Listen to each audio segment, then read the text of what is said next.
Well, good morning. Today I'd like to talk about the FOBO 2 TPMS.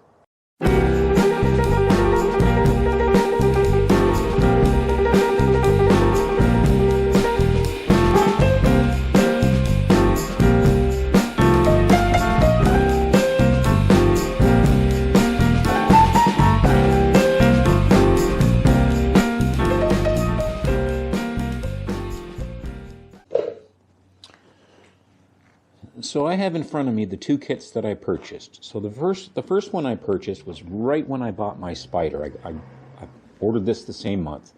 This is the FOBO 2 bike system for trike. So it came with 3 sensors.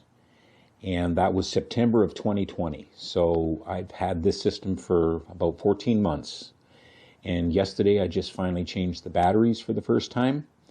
The kit does say that the batteries can last up to 2 years, but most of the reviews I watched basically said it's about a year. And so I'm happy with the 14 months. Now, these systems, they're not inexpensive, but the cost of safety and the cost of peace of mind, I think it's well worth it. So the 3 sensors for the trikes will run you $148, and the 2 sensors for the bikes will run you $99. I bought both of these from Lamonster Garage, and I'll try and remember to put a link below. So what comes with each kit, so we'll start with for the bike. It comes with 2 sensors. It comes with two sets of batteries, the batteries that are in the sensors, and 1 spare set of batteries. It comes with 2 metal valve stems.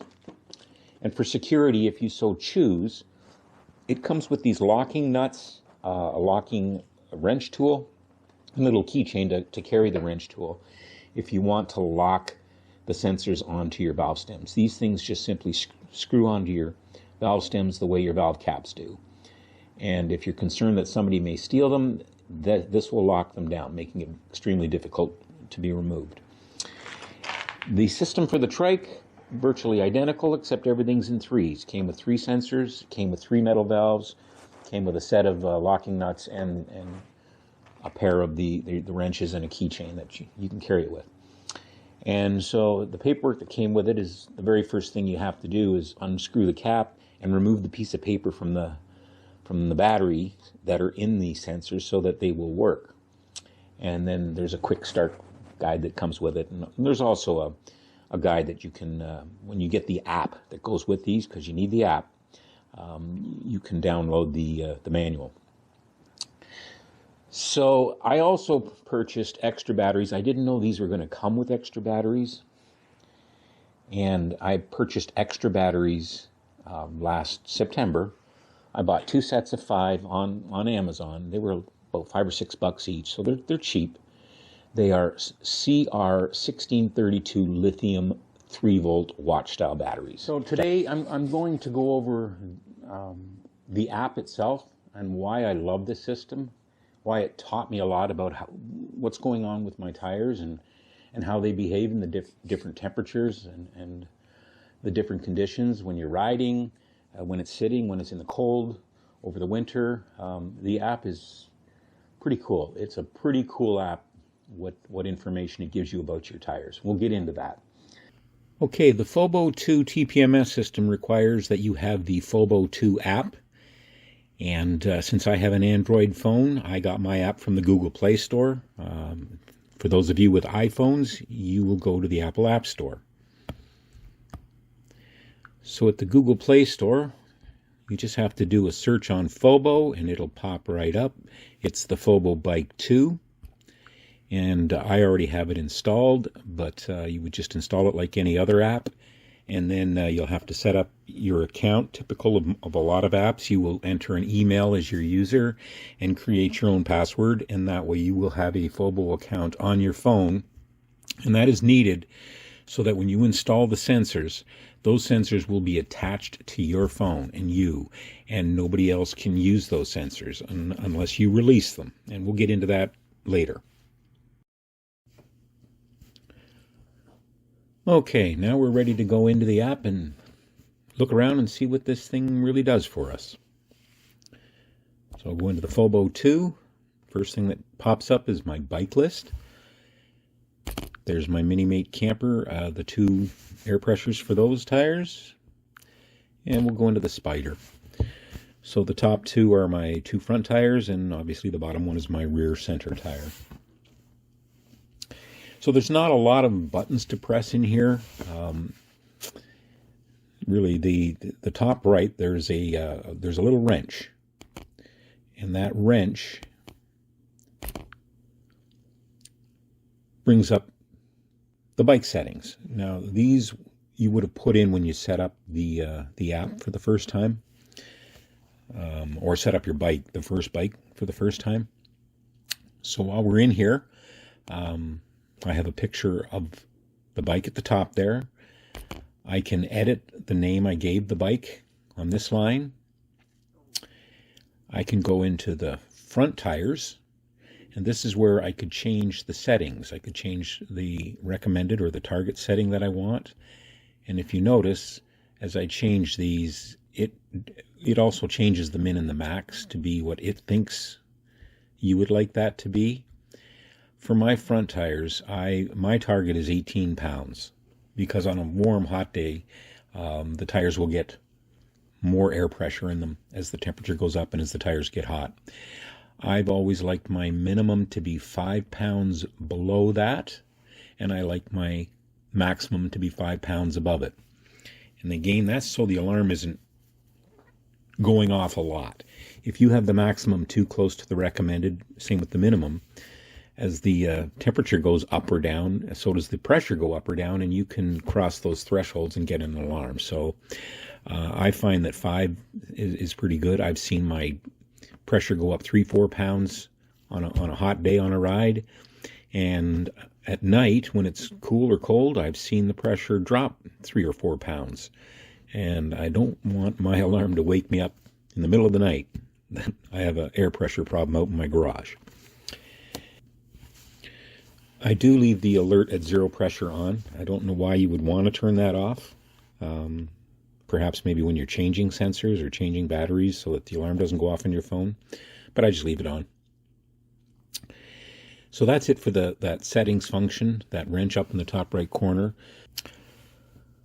Okay, so next what I'd like to talk about is what's going on the screen here and what all the sections mean. So I'll just stick with the top left, which is my left front tire. The features are the same for all 3 on here. But above the top left, you'll see where it says FL 18 PSI. So that's front left, and my target or my recommended pressure that I had set up was 18 pounds per square inch. And in the box itself, the big font, that's obviously what air pressure is in your tire right now. But going back to the top, you'll see a little gray word. It's saying now at the moment. Now it says 6 seconds ago. That tells you when the phone last received the information from the sensor. My Spyder is out in my garage. It's about 50 feet from me. So there's 2 walls and a door. And I'm still getting updates about every 30 seconds or so. And you'll see that on all 3 on here, that it just keeps updating very quickly. From what I'm seeing here, it's like about every 30 seconds. Just below that, there's a number 18.7. That particular number is what's called as the reference air pressure. So the air pressure in my front left tire is 18 pounds at the moment. The 18.7 says at 68 degrees Fahrenheit or 20 degrees Celsius, that air pressure would be 18.7. So as temperatures go up, so does the air pressure in your tires, and vice versa. When the temperatures go down, so does the air pressure in your tires. So that's a handy, nice little feature, so that if you're filling your tires on a cold day, you can see what's in the tire right now, but you'll also see what's in there just on a regular warm day of 68 degrees. Just below the big 18 in the middle is the current temperature the sensor is reading out there. It's 48.2 degrees Fahrenheit. So anytime that the ambient temperature is below 68, you will probably see that the air pressure in the tire is slightly below the reference temperature, and vice versa. If it's warm or hot outside, you'll see the air pressure in the tire will be slightly higher than the reference air pressure. And then at the bottom, this is a nice little feature. There's a battery icon, and it's showing green, 2.8 volts. And by the way, all 3 batteries on my Spyder, I put new ones in yesterday, and at the time I put them in, they did show 3 volts. They were room temperature when I put them in. They've been sitting all night and all day out there, so I do notice that as the temperature cools down, the voltage that's showing on here starts to drop some. But as long as it's green, the battery's good to go. So the reason why I changed out my batteries is the original set that came with the FOBO 2 that I bought in September of 2020 lasted 14 months. And only 1 out of the 3 turned red, and it was the right front. It got down to 2.4 volts, and it was showing red. That meant it's time to replace the battery. The other 2 sensors were showing 2.5 and 2.6. They were still showing green, but it meant they were not far behind. So I changed all 3 batteries yesterday. So they're all showing 2.8, and that'll go up and down with the temperature, and these should last me another year. If the first set lasted me 14 months, I expect these ones to last close to that. And those batteries are inexpensive. So I've now used the original set that came in the kit and the backup set that came in the kit. And I have spare batteries for next year. Okay, now for what I think is probably the coolest feature in this app. You can pick any of the sensors here, and you just touch and hold it until this pop-up box comes up. So, and here's the actions that you can choose from. I did this on the front left tire. The coolest feature is this graph. So I'm going to press and hold the graph. And now it'll take about 30 seconds for the graph to come up. This is a really nice feature that taught me a lot about what's going on in my tires. I've worked in the tire industry, in tire manufacturing facilities my entire career, over 40 years. And I learned more about how my tires behave through this app than I learned at work. Now, I'm not in a technical position at work. I'm in the finance and bean counting side, financial analysis and statistical analysis. So I know just enough about tires to be dangerous. I'm not a technical tire guy. But here's the graph. And what's really cool about this is right now it's all scrunched in. There's 8 days of history here. On the left side, that axis on the left side is the tire pressure axis. So the tire pressure is the blue line. There's really blue dots there for every record it transmits to the phone. And there's 8 days here from November 13th to November 21st. And on the right axis, that's the temperature axis, and that's the red line. So as the temperature goes up and down, it'll show there. And if you just, you can expand and shrink this just like you do on any phone. You use the 2-finger stretch out or the 2-finger pinch to shrink, and you can really stretch this out. Wherever there's a line, my phone's not getting the readings. That happens when I go to work. But I can keep stretching this out to get right down to the individual dots. So I have not even 30 seconds worth of, well, not 30 seconds. I have less than 30 minutes, probably less than 10 minutes worth of records on here. Each dot was a record transmitted to my phone. But what's cool about this is you can go for days, several days, riding your bike and not checking what happened with the temperatures and the pressures. And as long as you didn't get a warning, your pressures are okay. I like to look at my phone every time I get on my bike. That few seconds it takes just to go, pressures are fine. But, if you go on a 3-day ride, you may not look at this graph, but hey, how have my tires behaved? You can go into this graph and look over the last 3 days, especially while you're riding, to see how the temperatures went up and the pressures went up with the temperature, and vice versa as the temperatures came down at night and how the pressure came down 3-4 degrees and 3 or or 4 pounds per square inch. And so I'm pinching in, and there's my 8 days of history, and it's a rolling 8 days, so it'll always show the last 8 days in here. And you really get to see what's going on in your tires that I had never really understood before or thought about. And this is the reason why I like that 5-pound differential between the max and the target, and the 5-pound difference between the min and the target. Because just riding and temperature, that air pressure can go up or down through 3 or 4 psi in a heartbeat. Well, while you're riding or while it's sitting overnight as it's dropping. So that is a really cool feature. All right, I'm ready to set up a new bike in the app. So I will start the app. I pressed plus to add a bike, and I get to pick from all the bikes in here. And they have virtually every kind in here, from 2 wheels to 3 wheels to sidecars, reverse trike, trailers, unicycle, even for an airbag suspension. So we'll just pick a 2-wheel motorbike. And I'm going to name this Harley Roosevelt. And that's a tribute to a good friend of mine in Pennsylvania. Roosevelt is a rooster that I met on Front Porch Farms, owned by Purple on 3 and PSP Tommy G. They have a rooster that runs around on their farm and wakes people up very early in the morning, but he's my little buddy, so this is a tribute to him. We'll just call this bike the Harley Roosevelt. And now I need to set what are the air pressures, the desired target pressure or recommended pressure, and what's the min and the max at which you want the alarm to tell you that you have a problem. So I'll just make up a number that, the recommended is 30. Okay. So in order to do a mock install, I need to release one of my sensors. And I'm going to use the front left tire on my Spyder here.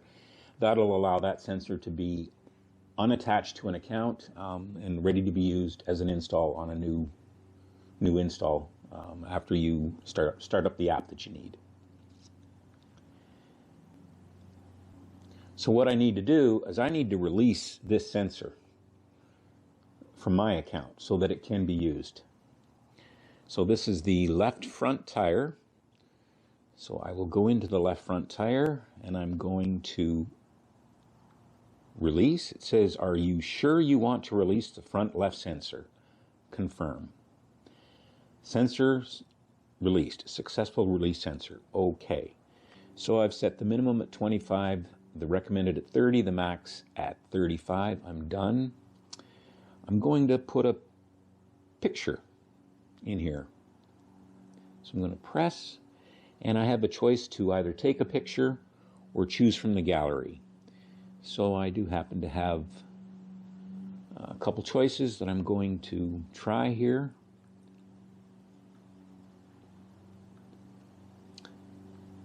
And once I bring it up, then you can crop it to what you want for this picture. And there we have a nice picture of the bike with the rider. So I'm going to check that. And now that picture, and we'll see that a little later. The vehicle details. So we've named the bike Harley Roosevelt. We're going to call this a make. It's a Harley, whoops, spelled correctly, Harley Rooster Rider. You can put in whatever name you want for the bike. For a vehicle model, I've decided on, we'll call it the Blueberry Adventure Bike. Because Roosevelt likes to go on blueberry adventures. And that's a bike that won't be available until 2022. So that's just the vehicle information.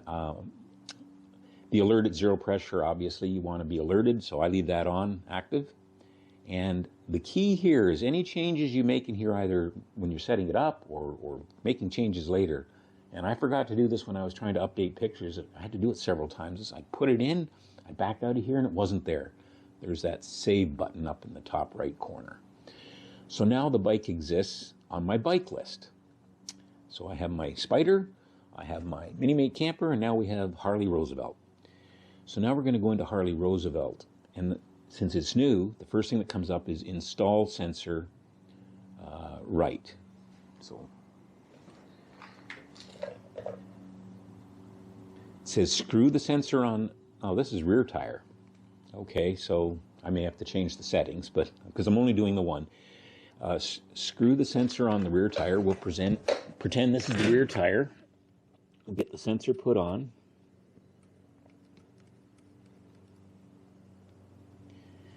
I will click proceed. Installation scanning for sensor. So you're supposed to touch the sensor to the your phone to the. And now it is showing that I only have 18 pounds of air in that tire, and that was the desired pressure or temperature or air pressure I have in my Spyder tire. So it's already giving me a warning. I'm going to back out of here. Now I'm back at the list, and you can see even before I go into the bike, it's giving me that low tire pressure icon warning. So I want to update the photo. I'm now in the bike. The first picture I took was just what picture will show up on the bike list. Now that I'm in the bike looking at the sensors, I want a different photo in there. We will talk about the other two options on this screen a little later, but I'm going to update the photo. Update photo. I'm going to choose from gallery. And this time I'll choose this one. And I will crop it to what I want. So I'm just playing around here, but it just shows you that whatever picture you take, you have some cropping features. And there we go. So now I have a picture of the bike on the bike list, and I have a different picture when I'm in the bike. So that's what it takes to set up a sensor on here. You would do the same for the other tires. I know the key thing you need to do is your phone needs to be touching the sensor when you do the install. So when it tells you to screw on the sensor and you go to proceed, make sure your phone is touching the sensor. This makes it so easy to check my tire pressure. I just go into the app. There's the bike list. I go into whichever bike, my Mini Mate, and boom, less than 5 seconds, I'm seeing that my air pressures are fine. And I can do that in my house, even upstairs in my bedroom, which is the other end of the house, upstairs. It doesn't get the signals every 30 seconds, but it gets them fairly regularly. And I can check it at night if I got nothing better to do. But when you get on the bike, and I've always got my phone with me, 5 seconds and I know my air pressures are fine, both the camper and the bike. So I love this system. There's probably many other systems that are just as good, possibly better. This is the only one I've owned, and I just find it so convenient. Yeah, learning the app at the beginning, it's like anything else once it's new, is how do you navigate? There isn't a whole lot of buttons to press in here. You just have to learn where to go if you want to change something, and don't forget to touch the save button if you figure out where you are and you make a change and it looks like, okay, that's good, and you back out, that change didn't save. I learned that the hard way, but it's logical now that I know that. But it's easy, and the information it provides, as we've seen, is just it's really, really cool. So I hope this helps, and I hope everybody is having a great weekend. It turns out to be a nice day this morning. I am tempted to go for a ride. We'll see. It's mid-40s, so it's about the lower end of what I'd like to ride in, but we'll see. But anyway, have a good day. Enjoy the rest of your day.